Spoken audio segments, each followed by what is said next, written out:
এদিকে মা কিন্তু রেডি হয়ে গেছে, আর মার হাতে আছে হচ্ছে ফল। মা ফলগুলো প্যাকেটে করে বাঁধছে, আর এদিকে পুজো দেওয়া হয়ে গেছে, ঘরের পুজো। তো আমি এসে আগে শিবের মাথায় জল ঢাললাম, মানে আমাদের ঘরে যে শিবলিঙ্গটা আছে। আমি সকালবেলা ঘুম থেকে উঠে স্নান টান করেই আর কি এসে শিবের মাথায় জল ঢেলে নিয়েছি, আর একটু সাজুগুজুও করেছি, এই যে দেখতেই পাচ্ছ। আর মা আর কি পুজোর সমস্ত কিছু আগে থেকেই রেডি করে রেখেছিল।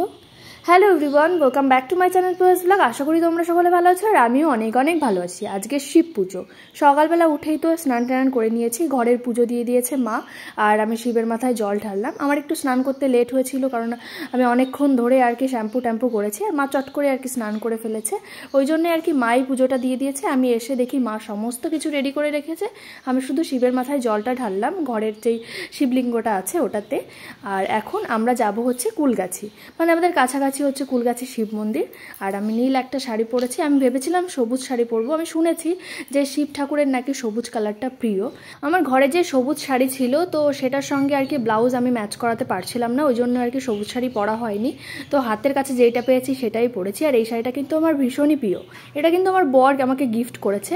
এরকম আরও 3টে গিফট করেছে, মানে মোট 4টে। তো তোমাদের সঙ্গে পরে একটা ভিডিওতে আমি আমার শাড়িগুলো শেয়ার করব, নতুন যেগুলো আমি কিনেছি, আর আমাকে আমার বর যেগুলো গিফট করেছে।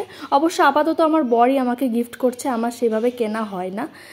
আমরা কিন্তু টোটোতে উঠে পড়েছি, আর এদিকে আমি আর মা বসেছে, আর ওইদিকে ক্যামেরার ওপারে বসেছে হচ্ছে আমার বরই আর কি আমাদের দুজনকে হাসাচ্ছিল, অনেক গল্প করছিল। তো আমরা কিন্তু প্রচুর গল্প করতে করতে যাচ্ছিলাম। আমার বর কিন্তু আমাকে গল্প শোনাচ্ছিল, মানে ও ছোটোবেলায় একবার ঠাকুমার সঙ্গে শিবনিবাস গেছিলো, তো ওইখানে গিয়ে আসার সময় ট্রেন থেকে নামতেই পারিনি, কারণ ট্রেনে এত ভিড় হয়েছিল। আর আমিও কিন্তু ছোটোবেলায় একবার শিবনিবাস গেছিলাম, আর গিয়ে কিন্তু আমি অজ্ঞান হয়ে গেছিলাম, কারণ সারাদিন যেহেতু উপোস ছিলাম। আর 1টা কি 2টো নাগাদ আমি অজ্ঞান হয়ে গেছিলাম শিবের মাথায় জল ঢালতে ঢালতেই। অবশেষে আমাদের গল্প শেষ হলো, আর আমরা কিন্তু পৌঁছে গেলাম কুলগাছি শিব মন্দিরে। এখানে কিন্তু মেলাও বসেছে, কিন্তু এখন তো দিনের বেলা, তাই সমস্ত দোকানপাট আর কি বন্ধ আছে। তো বড়দির আজ পরীক্ষা বলে বড়দি কালকেই আর কি পুজো করে গেছে, আর বলছিল বাড়িতে গিয়ে যে প্রচণ্ড আকারে ভিড় হয়েছে, আর অনেক লোকজন এসেছিল, আর অনেক প্রসাদ আর কি রান্না হচ্ছিল, মানে খিচুড়ি প্রসাদ। আর আগের দিনের তুলনায় আজকে কিন্তু তেমন একটা ভিড় হয়নি। তো আমরা চলে এসেছি, এবার চলো পুজোটা সেরে নিই। বর্তমান সময়ে ইলেকট্রিক কেটেল রান্নাঘরের একটা সুবিধাজনক যন্ত্রে পরিণত হয়েছে, বিশেষ করে যারা পিজি বা হোস্টেলে থাকে তাদের জন্য তো একদম পারফেক্ট। এটাতে তোমরা বিভিন্ন ধরনের রেসিপি তৈরি করতে পারবে, এমনই একটা ইলেকট্রিক কেটেল আমি কিনেছি, সেটাই তোমাদের সাথে আমি শেয়ার করব। এটা হলো আগারোর স্টিম মাল্টি কেটেল। এটাতে তো চা কফি বানানো যায়, তার সাথে ডিম সিদ্ধ, ম্যাগি, পাস্তা, ধোকলা, কেক আরও অনেক কিছু তৈরি করা যায়। এটা 1.2 লিটারের স্টেনলেস স্টিলের কন্টেনারটা খুবই চওড়া, ফলে পরিষ্কার করা খুবই সহজ। রয়েছে 600 ওয়াটের হিটিং এলিমেন্ট, আছে 3টে heating mode, keep warm, heating এবং বয়লিং। এখানে পাওয়ার ইন্ডিকেটর লাইটও রয়েছে। এটাতে কুল টাচ হ্যান্ডেলও রয়েছে, আর এর একটা কাচের ঢাকনাও রয়েছে, যাতে রান্নার সময় ভালোভাবে মনিটর করা যায়। এর সাথে 360 ডিগ্রির পাওয়ার বেসও রয়েছে, আর এর সাথে দেয় একটা প্লাস্টিকের বাটি, যেটাতে তোমরা ঢোকলা, কেক ইত্যাদি বানাতে পারবে। আছে একটা স্টেনলেস স্টিলের গ্রিল এবং একটা এগ বয়লিং র্যাক, একটা ইউজার ম্যানুয়াল এবং একটা 1 বছরের ওয়ারেন্টি কার্ড। তো এটাতে ম্যাগি বানাতে কিন্তু মাত্র 2 মিনিট সময় লাগে। তো চলো তোমাদেরকে দেখাই। প্রথমে কন্টেনারে 1 কাপ জল দিয়ে সুইচ অন করে বয়লিংয়ে সেট করে দিই। তারপরে কিন্তু খুব তাড়াতাড়ি আর কি জলটা গরম হয়ে যাচ্ছে। তারপরে আমি ম্যাগিগুলোও দিয়ে দিচ্ছি ভেঙে ভেঙে। তারপরে দিয়ে দিলাম ম্যাগি মশলা। তারপরে একটা চামচের সাহায্যে ভালো করে নাড়াচাড়া দিয়ে আর কি ঢাকা দিয়ে দিলাম। তারপরে 1 মিনিট মতো ঢাকা দিয়ে রেখে তারপরে ঢাকনাটা তুলে নিতে হবে। আর এদিকে আমাদের ম্যাগি কিন্তু রেডি। তো চলো এবার টেস্ট করা যাক। তো আমরা নর্মালি যেরকমভাবে রান্না করি তার থেকে বেশি টেস্টি হয়েছে। তো তারপরে আমি কন্টেনারটা ভালো করে আর কি মেজে ধুয়ে নেব, শুধু ভেতর সাইডটা আর কি ধুতে হবে। তো এদিকে আমার ধোয়াও হয়ে গেছে, তোমরা দেখতে পাচ্ছ। তারপরে আমি একটু চা করে নেব, আর এদিকে 2 কাপ মতো দুধ দিয়ে দিয়েছি। তারপরে আমি দিয়ে দিচ্ছি 1.5 চামচ মতো চিনি। তো খুব তাড়াতাড়ি কিন্তু দুধটা ফুটতে শুরু করেছে, তোমরা কিন্তু দেখতেই পাচ্ছ। তারপরে আমি দিয়ে দিলাম চা পাতা। তো চাটা আমি আরও কিছুক্ষণ ফুটিয়ে নেব। তো এইদিকে আমার চা কিন্তু প্রায় রেডি। এবার আমি চাটা কাপে ঢেলে নিচ্ছি। তো এবার আমি করব ডিম সিদ্ধ, তার জন্য আমি কন্টেনারে কিছুটা পরিমাণ জল দিয়ে দিয়েছি। তারপরে এগ বয়লিং র্যাকটাকে বসিয়ে দিলাম, আর তারপরে আমি ওর ওপরে দিয়ে দিলাম ডিমগুলো। তো 3টে ডিম আমি সিদ্ধ করতে বসালাম। তারপরে আমি ঢাকনাটা দিয়ে দিলাম। তো এদিকে ফুটতে শুরু করে দিয়েছে। তো খুব অল্প সময়ের মধ্যে কিন্তু আমাদের ডিম সিদ্ধ হয়ে গেছে, আর আমি এটা নামিয়ে নিচ্ছি। তো দাঁড়াও তোমাদেরকে ছুলে দেখাই। তো এদিকে দেখতেই পারছো কত সুন্দর আর কি ডিমটা সিদ্ধ হয়েছে। তো এবার আমি বানাবো হচ্ছে ঢোকলা। তো দেখতেই পাচ্ছ ঢোকলার ব্যাটারটা আমি আগে থেকেই তৈরি করে রেখে দিয়েছিলাম। তারপরে এর সঙ্গে যে প্লাস্টিকের বাটিটা ছিল ওটাতে একটু অয়েল ব্রাশ করে তারপরে আমি ব্যাটারটা দিয়ে দিলাম। কন্টেনারে কিছুটা পরিমাণ জল দিয়ে দিলাম, আর এখানে যে স্টেনলেস স্টিলের গ্রিলটা ছিল ওটা বসিয়ে দিলাম। আর তার উপরে বসিয়ে দিলাম হচ্ছে এই প্লাস্টিকের বাটিটা, ওপর থেকে একটু চাট মশলা ছড়িয়ে দিলাম আর তারপরে ঢাকনাটা দিয়ে দিলাম। তো কিছুক্ষণ পরে আমি ঢাকনাটা উঠিয়ে আর কি একটা কাঠির সাহায্যে দেখছিলাম যে হয়েছে কিনা, তারপরে দেখলাম যে আরেকটু হবে, তো আরেকটু বসিয়ে রেখে তারপরে আমি তুলে নিলাম। তো দেখতেই পারছো এদিকে আমাদের ঢোকলা কিন্তু রেডি। তো কত সুন্দর লাগছে দেখতে, আর এদিকে দেখো কতটা সফট হয়েছে। আমি তো ফার্স্ট টাইম বানালাম, আর এটা কিন্তু খেতেও দারুণ হয়েছে। তো তোমরা তো দেখলেই, এটা কিন্তু খুবই উপকারী একটা জিনিস, বিশেষ করে রান্নার ক্ষেত্রে। আর যারা যারা ভাবছো এটা কিনবে, তো তাদের জন্য আমি ডেসক্রিপশন বক্সে লিঙ্ক দিয়ে দেবো, তোমরা এখান থেকে অর্ডার করে নিতে পারো।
এদিকে মার আর আমার কিন্তু শিবের মাথায় জল ঢালা হয়ে গেছে, আর এদিকে কিন্তু প্রসাদ দিচ্ছিল। আর আমার কিন্তু খিচুড়ি প্রসাদ ভীষণই প্রিয়, কিন্তু আমি খেতে পারবো না। তার কারণটা হচ্ছে আমি আজকে কোনো চালের জিনিস বা কোনো রকম কোনো মাছ মাংস কিছুই খাবো না, শুধু আজকে নিরামিষ খাবো আর চাল ছাড়া জিনিস খাবো, যেমন আর কি রুটি টুটি। কিন্তু আমি রুটি বা পরোটা কোনো কিছুই খেতে পারি না, ওই জন্য রাতে ভেবেছি ডালি আর খিচুড়ি খাবো। আর এখন বাড়িতে গিয়ে নর্মালি ফল টল খাবো। আর এইদিকে আমরা কিন্তু এখন নেব হচ্ছে সুড়সুড়ি, আপাতত সুড়সুড়ি খাবো, তারপরে বাড়ি যাওয়ার সময় আইসক্রিম খাবো, আর তারপরে আর কি বাড়িতে চলে যাব। এদিকে এটা কিন্তু ভীষণই ঠান্ডা, আর এটা কিন্তু বরফ, লেবু আর বিট লবণ দিয়ে আর কি করা। এটাও কিন্তু আমার খেতে দারুণ লাগে, কিন্তু একটু অতিরিক্তই আর কি ঠান্ডা ছিল, ওই জন্য ভালো লাগছিল না। লাস্টে আমি মাকে দিয়ে দিই, তারপরে মাই আর কি দুটো খেয়ে নেয়। তোমরা নিশ্চয়ই দেখে বুঝতেই পারছো মার হাতে দুটো গ্লাস আর দুটো স্ট্র, তো দুটো দিয়ে আর কি খাচ্ছিল। তো এই যে যাকে দেখতে পাচ্ছ এটা কিন্তু আমাদের পাড়ার একটা দিদুন, আর এখানে ওনার বাপের বাড়ি। হট করে আমাদের সঙ্গে দেখা হয়ে গেল, তাই একটু গল্প টল্প করছিল মা। আর যে পুকুরের ওপরে এই শিব মন্দিরটা, এই পুকুরটা কিন্তু ওনার বাপের বাড়িরই। তারপরে ওই দিদুনটা আমাদেরকে ওনার বাপের বাড়ি ঘোরাতে নিয়ে গেল, আর আমি আর মা আর কি গেছিলাম। এদিকে আমার বর একা একা কিন্তু পাতায় করে নিয়ে খিচুড়ি খাচ্ছে, মানে প্রসাদ খাচ্ছে আর কি। তো দেখে কিন্তু ভীষণই ভালো লাগছিল। আমি আর মা এদিকে এসছি, আর ওদিকে ও একা একা আর কি প্রসাদ নিয়ে খাচ্ছে। ও অবশ্য কোথাও কিন্তু মানে কোথাও আর কি গিয়ে কোনো খাওয়া দাওয়া পছন্দ করে না, খায়ও না কোথাও গিয়ে, কিন্তু এখানে এসে নিজে নিজে আর কি চেয়ে প্রসাদ খাচ্ছে, সেটা দেখে আমার ভীষণই ভালো লাগছিল। আর তারপরে আমরা কিনছিলাম হচ্ছে আইসক্রিম। বাড়ি যাওয়ার সময় আমরা আইসক্রিম খেতে খেতে বাড়ি চলে যাব। আমার কিন্তু কর্ণাটক ভীষণই পছন্দ, ওই জন্য আমার জন্য কর্ণাটক খুঁজছিল, কিন্তু ওনার কাছে তেমন ভালো আইসক্রিম ছিল না। তারপরে উনি এনে দিল আমুলের আইসক্রিম। তারপরে আমরা বাড়ি যাওয়ার জন্য আবার টোটোতে উঠে পড়লাম। এদিকে সবাই কিন্তু সবার মতো আইসক্রিম খাচ্ছিল, এদিকে মা, তারপরে আমার বর, সবার আইসক্রিম খাওয়া গেছে। আর এদিকে আমি খুলতেই পারছি না, কারণ এতক্ষণ আমি ক্যামেরা ধরেছিলাম, ওই জন্য আইসক্রিমটা খোলারই সুযোগ পাইনি। তারপরে আমার বর ক্যামেরা ধরলো, আর এদিকে আমি আইসক্রিমটা খুলছি টুকটুক করে। আমরা কিন্তু প্রায় বাড়ির কাছে চলে এসেছি। এটা কিন্তু আমাদের বাড়ির পেছনের জায়গা, আর ওই যে দেখতে পাচ্ছ যে বাগানটা, ওটা কিন্তু আমাদেরই বাগান, ওটা আমাদের বাড়ির পেছনের মেহগনি বাগান। তো তারপরে আমরা বাড়ি চলে আসলাম, আর বাড়ি এসে মা আর কি শাড়ি পাল্টে নিয়েছে, আমিও একটা নাইটি পরে নিয়েছি। তারপরে আমার একটা পার্সেল চলে আসলো, আর এই পার্সেলটা কিন্তু আমি অর্ডার করিনি, হট করে আসলো। আমি তো বুঝতেই পারছি না যে এর ভেতরে কি। তারপরে বুঝলাম যে রজতদা আমার জন্য একটা গিফট অর্ডার করেছিল। তো রজতদা বিবাহবার্ষিকীতে আসার পরেই বলেছিল যে তোমার কিন্তু গিফট এখনও আসেনি, ওটা তোমার বাড়িতে পৌঁছে যাবে। কিন্তু আমি প্রথমে বুঝতেই পারছি না যে কি এসছে। তারপরে আমি আর মা আর কি খুলতে বসে গেলাম। আমি আর আমার বড় কিন্তু আমাদের বিবাহবার্ষিকী উপলক্ষে একটা গিফট নিয়েছি, কিন্তু সেটাও আমাদের বাড়িতে এখনও পৌঁছায়নি। আমরা অপেক্ষা করে আছি যে কবে পৌঁছাবে, তো সেটা আসলেও তোমাদের সঙ্গে শেয়ার করব। আর এদিকে রজতদা কি পাঠালো সেটা অবশেষে দেখেই নিলাম। খুব সুন্দর একটা ছবি দেখতে পাচ্ছিলাম প্রথমে আমার বরের। এটা হচ্ছে বড়দার গায়ে হলুদের একটা ছবি। তো এই যে দেখতেই পারছো নিচে কিন্তু আমার আর আমার বরের নাম লেখা আছে, আর আমাদের বিয়ে হয়েছিল কবে সেই ডেটটাও আর কি লেখা আছে। তারপরে আর একটা কাঠের জিনিস ছিল যেটার ভেতরে আর কি এই ছবিটা রাখতে হয়, তারও ছিল। তো এবার আমি বুঝতে পারলাম এটা আর কি প্লাগ পয়েন্টে গুজলে আর কি লাইট টাইট জ্বলবে। তো চলো এবার দেখে নি কেমন লাগে দেখতে। তো ঘরে এসে আমি আর কি সমস্ত কিছু সেটমেট করে কেরামতি করে আর কি লাইটটা জ্বালানোর চেষ্টা করছিলাম। তো এই যে দেখতেই পারছো এবার হচ্ছে লাইটটা জ্বলবে। তো এই যে দেখো কত সুন্দর লাগছে। তো এটা কিন্তু আমাকে রজতদা গিফট করেছে, আর আমার কিন্তু ভীষণই পছন্দ হয়েছে। পুরো একটা অন্যরকম গিফট, এরকম গিফট কিন্তু আমি আগে কখনোই পাইনি। আমার ভীষণই ভালো লেগেছে গিফটটা। আমি এটা ঘরে এনে সাজিয়ে রেখেছি। আর আজকের ভিডিওটা আমি এখানে শেষ করছি। ভিডিওটা কেমন লাগলো অবশ্যই তোমরা কমেন্ট করে জানিও। আর যারা যারা এখনও আমার চ্যানেলটা সাবস্ক্রাইব করেনি তারা সাবস্ক্রাইব করে দিও। আজকের মতো সবাইকে টাটা।